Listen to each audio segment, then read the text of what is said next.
On Nationwide this evening, voluntary community and business groups working together can achieve a lot. We are in the town of Tramore to see the work undertaken by different organisations, all of whom want to improve aspects of life in this Waterford town. Working to preserve old buildings and parks, plus nurturing nature and enhancing the environment for all. Tramore is a seaside town on the southeast coast of Ireland. With humble beginnings as a small fishing village, the area saw rapid development with the arrival of the railway from Waterford City in 1853.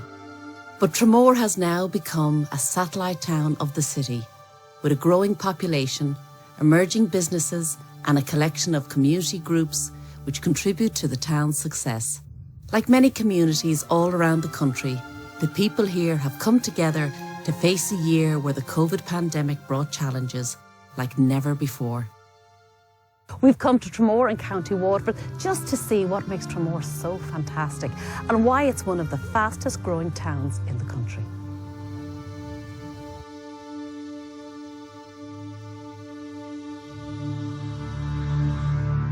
Linda Lawton, you're involved in the Chamber of Commerce here, but it's not just that, you're a resident of Tramore. And when I think of Tramore, I think seaside town with hurdy-gurdies. Absolutely, Blonnet, we are that, but it's also so much more here. There's a really vibrant community here. We have fantastic food offering. Even if somebody was getting married, they could come here, start at the top of the town, get their wedding dress, move on down, florist, lingerie, mother of the bride outfit, and have a beautiful weekend here in Tramore. So yes, there's loads of fun for the family here, but really it's so much more than that. How did Tramore and how did the community respond to the COVID pandemic?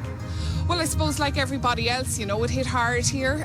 We have a lot of locally owned businesses and small businesses, so I suppose they really were affected.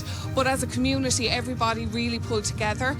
We saw fantastic initiatives. We saw community groups and businesses coming together to help the community. We had the Tidy Towns, we had the Meals on Wheels, we had local women making masks for charity. So really, it was a fantastic coming together of people. And I suppose the one thing we have in our favour here in Tramore, of course, is our beautiful scenery and the quality of life that we have. So in terms of mental health, you could still get out in the mornings, you could go onto this beautiful beach, have a walk, you know, you would still meet people, but you could socially distance to your heart's content. And I suppose that was really important for us here in Tramore. During a very difficult year, Tramore managed to win the accolade of a Better Towns Award through a Bank of Ireland initiative. What did it mean to the town and to the community to win the Better Town Award? Oh, Blondet, it was just so exciting in the middle of a pandemic, and it was really great from a community perspective. Ourselves in the Chamber and Waterford Council put in the application, and we were just so excited that we were awarded with a Special Recognition Award for the community and the business community coming together during COVID. So when these restrictions are over, you're ready to go? Absolutely. Yeah, we are just chomping at the bit to get started again. We had 5 new businesses open this year, even in the middle of a pandemic. So Tramore is really a town on the up. You see the likes of Seagull Bakery, who's made a huge difference to the town, expanding. They're expanding into Waterford. They just this week announced that they're making their own homemade pasta. So really there are some fantastic businesses here that are growing and have grown within the pandemic. So really, once things kind of come out of it, we're absolutely ready to go.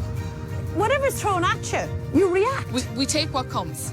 And that's the Waterford way, you know, we just make sure it happens and we just get on with it. And there is a sense of positivity here as well.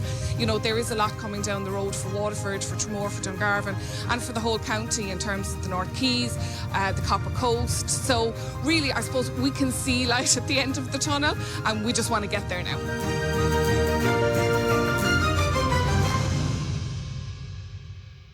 One of the community groups which has made a huge difference to the town is the Tramore Development Trust. Anne Harper is an architect and volunteer with the group. Tramore Development Trust is a community development organisation that was set up 20 years ago, and we're celebrating our 20th anniversary. So it was established to harness the potential of the community of Tramore and the development of Tramore through its built environment. So we have a group of very committed volunteers that work with us.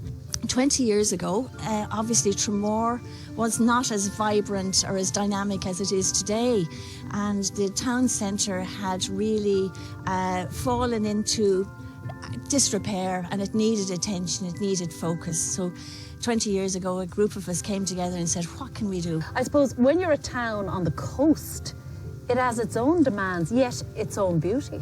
Absolutely. I mean, here we are at the Coast Guard, and the Coast Guard was our first project.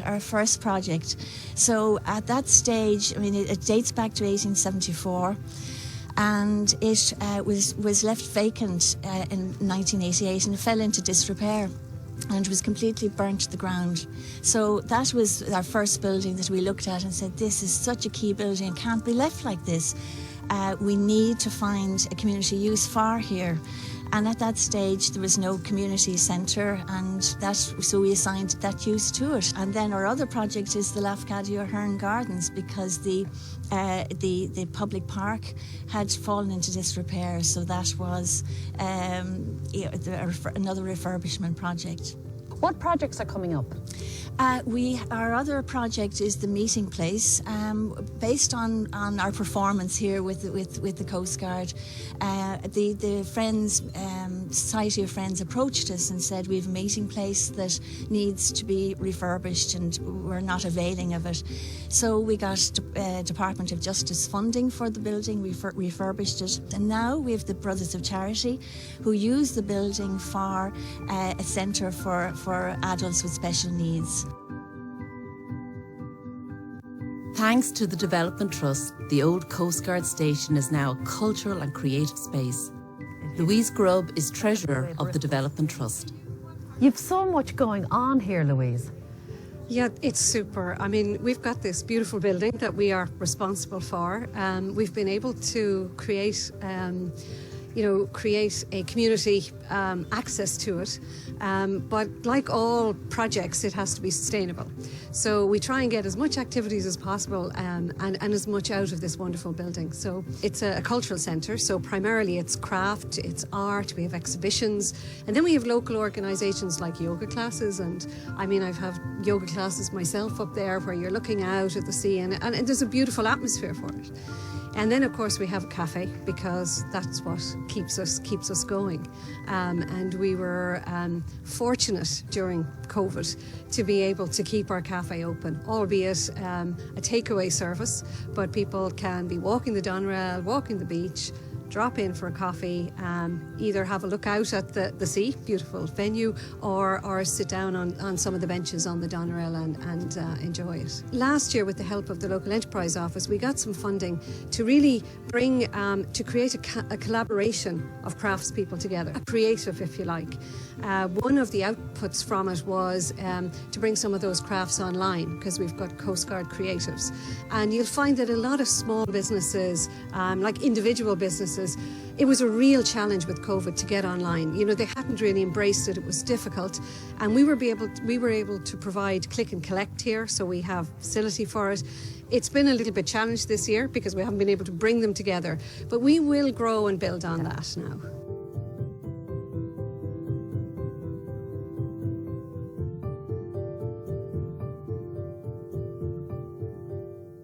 One of the projects to come under the Tramore Development Trust is the Lafcadio Hearn Japanese Gardens, which is a great addition to Tramore. Recently, local resident Paul Jackman gifted the gardens with a novel fundraising initiative following the production of a set of historical maps of the area.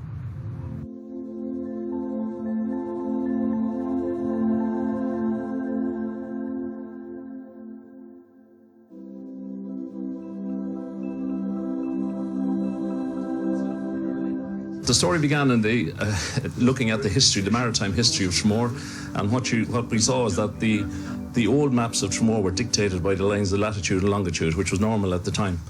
And so that, in effect, cut part of Tramore out, and it put a line through Brownstown Head. So there were no maps available where Tramore was front and centre, if you like, of a map based on Tramore's maritime history and local environs.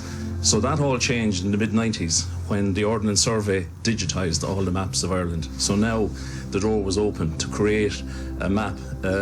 You could dictate the format, the scale, the location of any map of any part of Ireland. Just clearing out a room in my house, and I came across one of the original prints recently.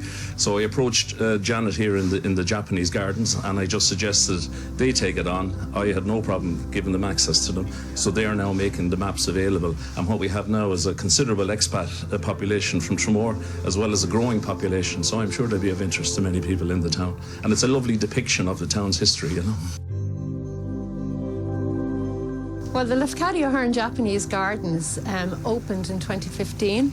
It was previously a derelict site here on the grounds of Old Tramore House, but we are very much dependent on funding here. The garden sits on 2.5 acres. Because it's a Japanese garden, it needs meticulous maintenance. So we have to have our workers here are on schemes funded by CS scheme and by Pobble. So that helps us, but mostly in order to keep the gardens as beautiful as these gardens are, we depend on the entry fees that come in through the gate. So with the maps, basically, that Paul has given us the means to produce these now, it is another way of helping to fund the gardens. I mean, the calligraphy and the beautiful artwork of Tom Dack would look fantastic on any wall, particularly if you're interested in maritime, or even some of the diaspora, or people living in Tramore. Once we had the template, if you like, the foundation, there's a man in Thomastown who was an artist based in Thomastown. He's a calligrapher and a cartographist. I approached Tom. He was up for it. We then approached Mr. Andy Taylor, who's a local historian, had written several books on Tramore, and he kindly gave permission to extract the information out of his books and to give a physical, an artistic representation in a kind of an old world format. So if you like, with the camera down close on the town, with that scale, we're focusing in on the buildings of the town itself, you know, so the beach, the old race course down below, the new race course above, and prominent buildings within the town. So it's kind of it's intrinsic history. And the second map then expands out and takes in the bay and the graveyard of ships and pinpoints where they are, and again highlights the pier, Newtown Cove, the Gillamine, and again their history with statistics on the population of the different parishes and townlands around the area. The third one then lifts the camera again, and now we're gone from Boatstrand to Dunmore. So again, we're going into Dunhill Castle, the dolmens, and historical aspects in the environs of Tramore.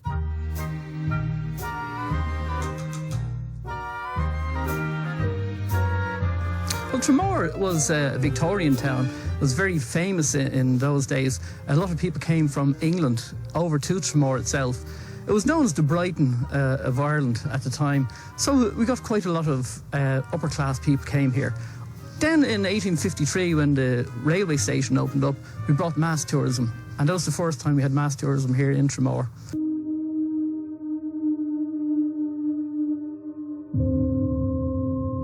Behind me, we have Tramore Bay, and in the bay itself, it's known as the Bay of Wrecks. And if we go back to the maps that we've been looking at, we can see that a number of the ships actually went down, were all located and came in onto the strand. Others actually sank down in the bay itself, and they're lost forever. Now, the main ship that we talk about is the Seahorse, and the Seahorse had 383 people on board. 363 people died in one day on that particular shipwreck.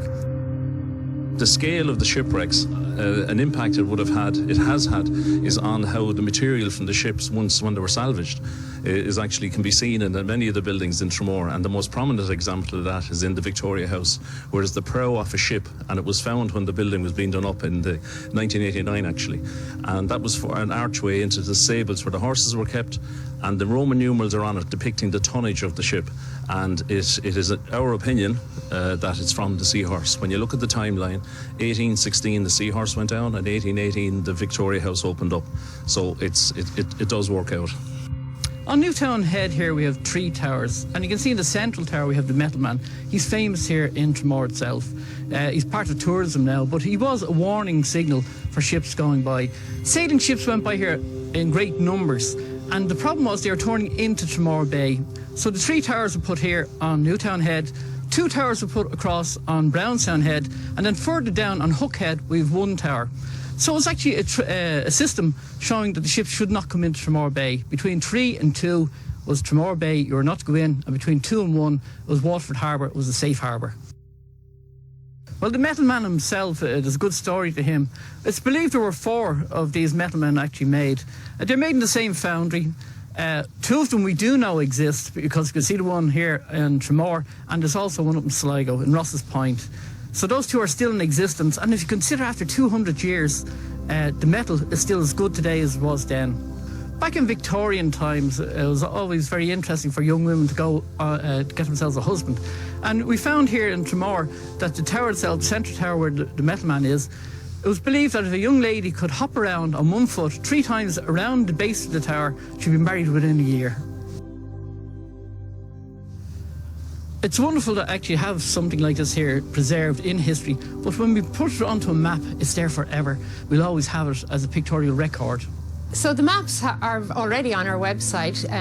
They can be downloaded in A3 size. You can look at them on your computer, and it'll give you a really, really great feel of what the maps are all about.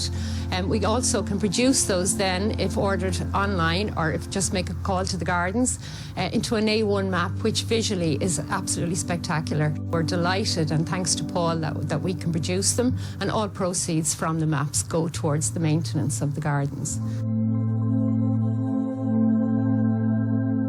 What fantastic history captured in those beautiful maps of Tramore. And they would look great on any wall. We're going to take a break, and we'll be back in a few minutes.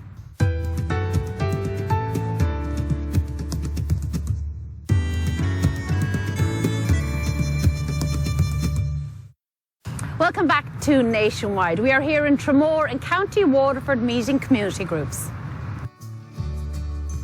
The natural environment of Tramore is one of its attractions, and this encouraged a group of like-minded volunteers to set up the Tramore Eco Group, which raises awareness within the community of how to care for the natural beauty of the area.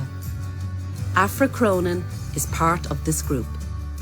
It's to really encourage everybody else to appreciate our area as we do. We do a lot of small things, but put together there's an amount of work to be done and has already been done.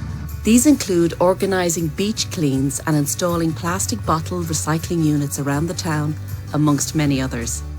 You know, sometimes the smaller projects grow into bigger projects, which is fantastic. Well, that's what we've done, everything on a small scale, actually. We did a bee corridor last year, and that had been thought about and presented to one of the estates before COVID. And as it happened, it was an absolute blessing, because we were ready with seedlings as COVID closed down. So we were able to give them away at the gate. Brilliant. So Tramore became a bee corridor. Katrina Bent is an ecologist with the group who initiated surveys to record the diversity within the natural environment. A big part of the survey was really of training people, of encouraging people to make observations. You know, we started the pollinator study, we did, the plants. We've done, at the moment, we're ongoing doing the bird surveys. So it's been a fantastic time of people getting involved, getting interested, and starting to observe. Do you know, the more we study, the more we observe, the more we realize the richness of nature in this area. I mean, I suppose from an ecological point of view, the sand dunes are the rarest, the most vulnerable, and the most precious environment to protect and to preserve here. But there are woodlands, there are streams that also have given us some lovely surprises as to what we found in them. Maybe to put it in a global, bigger context, every ecosystem, every habitat at the moment is worth preserving, because of, we're facing so many threats at the moment, in terms of climate change. So there is nothing really that we should lose. Everything should be preserved and even enhanced, The Eco Group want to inform the general public who use these spaces. You might see people who would maybe see the area just for, it's a dog walking place, or it's an amenity. So I suppose there's scope for education and scope for spreading information about what really is there. There is a project where we have been putting up signage, and we'll be putting up more signage. A council has as well been involved in doing that, so that people could look up things of interest, and it would enrich, I suppose, the experience people have when they are using the amenities here.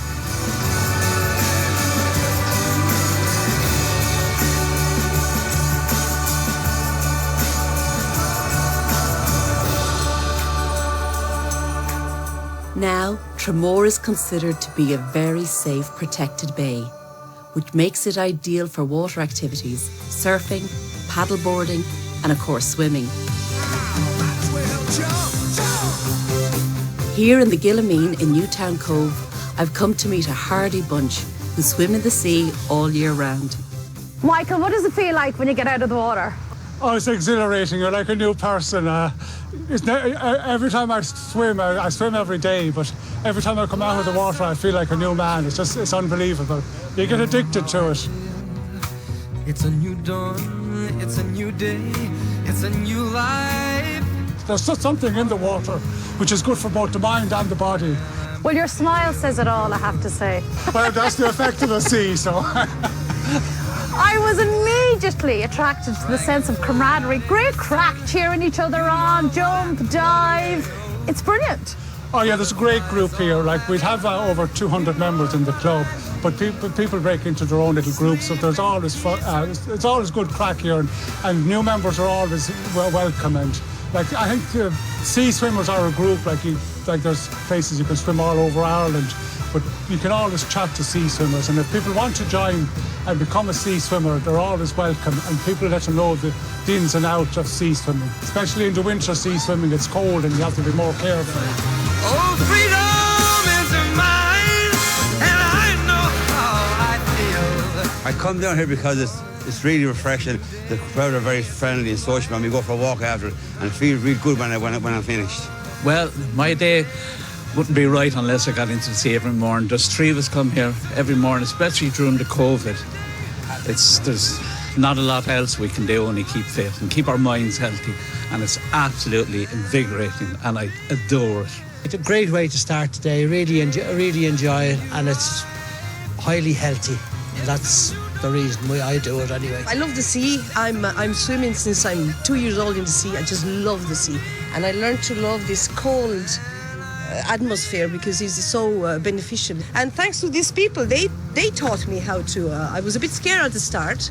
I thought it was could be dangerous, but now that I understand it, I love it. I can't live without it. If I don't swim every day, I'm like a cat in a bag.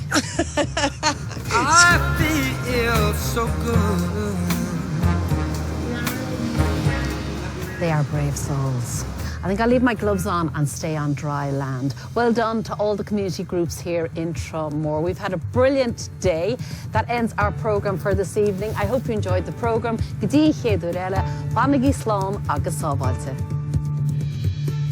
On Monday's programme, we are in the Midlands to look back at the history of power generation from peat there. Plus, we find out about the plans for those who worked in the peat power stations and what will they do now.